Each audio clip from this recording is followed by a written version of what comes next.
তোমার নাম কি? মোহাম্মদ জুবাইদুল ফয়সাল। ওর 4 হাত পা প্যারালাইসিস হয়ে গেছিল। 4 হাত পা প্যারালাইসিস হয়েছিল যে ফুটবল খেলতে গিয়ে আঘাত পাইছিল, তারপরে ঘাড়ে আঘাত পাইছিল। আঘাত পাওয়ার পরে এক সাইডে একটু সমস্যা ছিল, অপারেশন করা হলো। পরে অপারেশন করার পরে 4 হাত পা একবারে আমাদের কাছে যখন এখানে আসে, আমাদের জমজম ফিজিওথেরাপি সেন্টারে 4 হাত পা একবারে প্যারালাইজ থাকে, হাত পা তুলতে পারেনি, হুইল চেয়ারে করে আসছিল। তারপরে থেরাপি নেওয়ার পরে আল্লাহ রহমতে এখন আগে থেকে অনেকটা ভালো। হাতটা উপরে তুলো তো, তুলো। এবার এই হাত তুলো উপরে, গুড। এবার এই পাটা তুলো তো, পা তুলো, হ্যাঁ ওই পা তুলো, গুড। হ্যাঁ, একটু সামনে হাঁটো তো।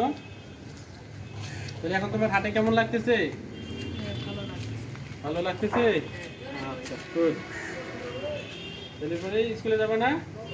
হ্যাঁ ইনশাল্লাহ, এরপরে নিয়মিত স্কুলে যেতে পারবা, ঠিক আছে? ধন্যবাদ।